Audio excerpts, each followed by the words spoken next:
Kanina papansin ni Rage ang madalas na pagsulyap ng mga kalalakihan sa kabilang table ng kanyang ninang Amiraya at mga kaibigan nito. Mukhang nag-enjoy ang walang hiya sa magandang tanawin. Kaya minabuti niyang lumapit sa mesa ng kanyang ninang.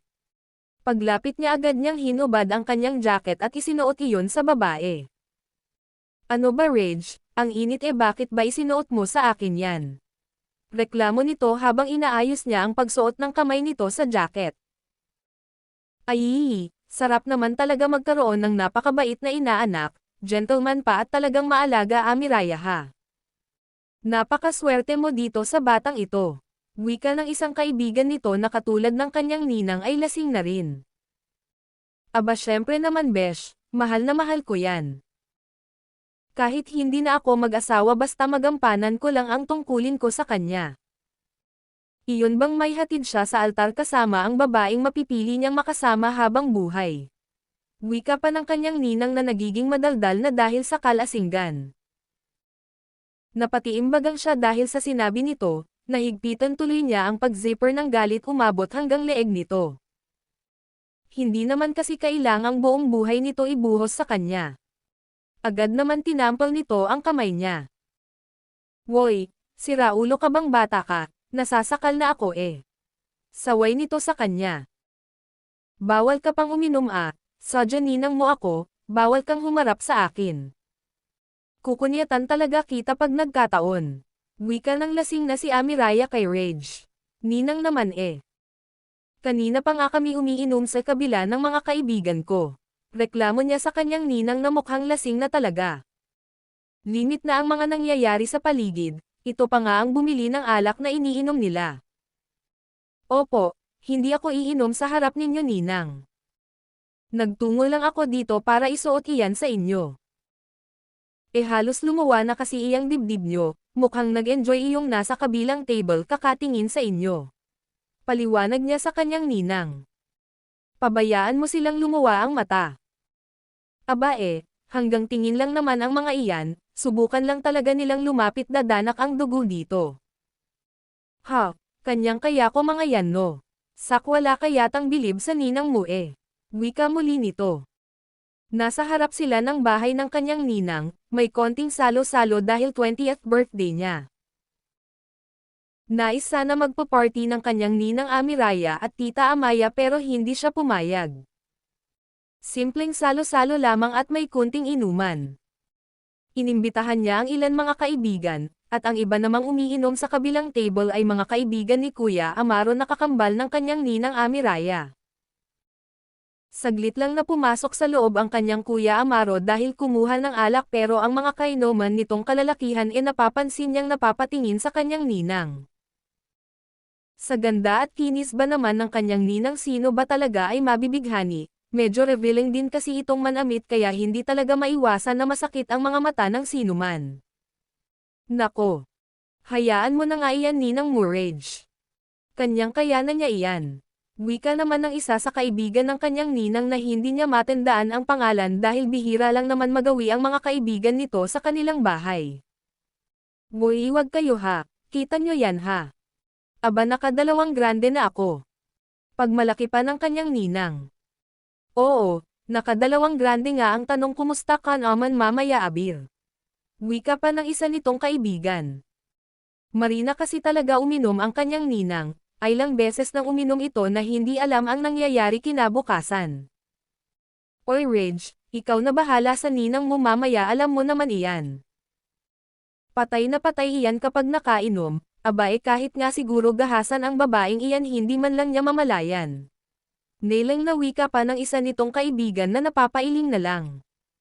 Opo. Tita ako na po ang bahala sa kanya mamaya. Tipid na sagot niya sa babae. Pero bahagya siyang napalunok dahil para bang paulit-ulit na sumiksik sa kokot niya ang sinabi ng kaibigan ng kanyang ninang. Doon ka na nga sa table ninyo ng mga kaibigan mo, kawawa naman sila mukhang wala na ring iniinom. Muling wika sa kanya ng kanyang ninang. Mukhang tinamaan na nga ito ng alak. Nagsusungit na kasi tapos puro taboy sa kanya. Ito kasi ang kaysa isa nitong rules, pwede siyang uminom pero bawal itong haharap sa kanya. Siyempre, Anak daw siya nito tapos haharap siya dito ng inuman ang sagwa daw anak kasi ang turing sa kanya ng batang-bata niyang ninang. Ang totoo hindi naman talaga ito ang ninang niya noong bininyagan siya ng 5 years old siya. Ang tita Amaya niya talaga niya ang ninang niya kaya lang nagkataon na kabuwanan nito kaya ang nag-attend ng binyag ay ang kanyang ninang Amiraya. Hanggang sa nakasanayan na niya na ito ang tawagin niyang ninang at hindi ang tita Amaya niya. At dumating din sa point na talagang tinuring na niya itong ninang dahil sa paglipat niya sa bahay ng mga ito. 10 years old siya noon at ito talaga ang nag-aasikaso sa kanya. Para nga niya itong tunay na nanay or ate niya pero ayaw niya ng ganun. Ayaw nga niya itong maging ninang dahil naging crush agad niya ito noong una niya itong makita sa araw ng binyag niya. Ipinangako niya sa kanyang sarili na magiging asawa niya ito paglaki. Kaya lang mukhang hindi na nangyayari ang pangako niyang iyon sa sarili dahil tunay na anak na ang turing sa kanya ng kanyang ninang. At iyon talaga ang kinainis niya ng sobra pero ano pa nga bang magagawa niya ramdam naman niya ang pagmamahal ng kanyang ninang. Kaya lang may mga panahon talaga na hindi niya maiwasan ang hindi pagpantasyahan ang kagandahan nito lalo na noong nagbibinate siya at syempre hanggang ngayon. Ang ginawa niya at sinunod na lamang ang sinasabi nito tsaka tinatawag na rin kasi siya ng isa sa mga kaibigan niya pero pagtapat niya sa table ng mga kaibigan ng kakambal ng kanyang ninang na si ama. Ay sinamaan niya ng tingin ang mga ito. Nagpatuloy pa ang inuman hanggang sa umabot nga ng madaling araw at isa-isa nang nag-uwian ang mga bisita. Hanggang sa silang dalawa na lang ng kanyang ninang ang naiwan sa kanilang bahay. At katulad ng palaging nangyayari kapag nalasing ang kanyang ninang. Siya ang nag-aasikaso dito, binubuhat niya ito, mananatili pa siya sa silid nito at pinagmamasdan lamang ang maganda nitong mukha. Ewan ba niya dahil kapag ginagawa niya iyon ay gumagaan ang kanyang pakiramdam. Hindi niya alam kung bakit ganun ang kanyang pakiramdam sa babae, siguro dahil sa nangulila siya ng husto sa pagmamahal ng isang ina. At ang kanyang ninang Amiraya ang nagpupuno nito. Iyon nga lang kung dito pure na pagmamahal ng isang inaanak. Pero sa kanya, natitiyak niya sa kanyang sarili na hindi lang bilang isang ina ang nararamdaman niya para dito. Pero kung ano man iyon ay pilit niyang iniiwasan, ang hindi lang talaga niya magawang iwasan ay ang hindi magparaos, pero hanggang doon lang iyon. Hay, bakit naging ninang pa kita? Kung pwede lang ibalik ang nakaraan. Nailing nakausap niya ang natutulog niyang ninang matapos niyang pagmasdan ito ng ilang sandali, minabuti niyang lumabas na ng silid.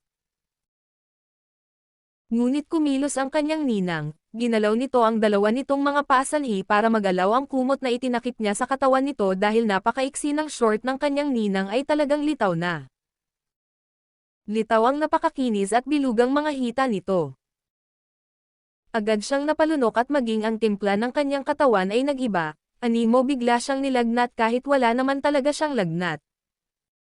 Biglang nag-init ang kanyang katawan dahil sa napakagandang tanawin na iyon.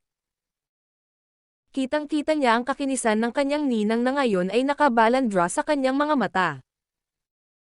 Kahit siguro maghahasa iyan, hindi pa rin mamamalayan, paulit-ulit niyang narinig. Tang na Murage. Mali ito, singhal niya sa sarili. Pero para namang tentasyon na sumungaw ang gilid ng pulang pinang kanyang ninang, lace ang design yun kaya nababa ang balat na tinakpan yun. Lalong parang nanuyo ang kanyang lalamunan sa tanawing iyon, at ilang sandali pa para bang tuluyan ng nablangka ang isipan ni Rage. Natagpuan niya ang kanyang sarili na, marahang hinawakan at hinalikan ang maputi at makinis ng kanyang ninang Amiraya.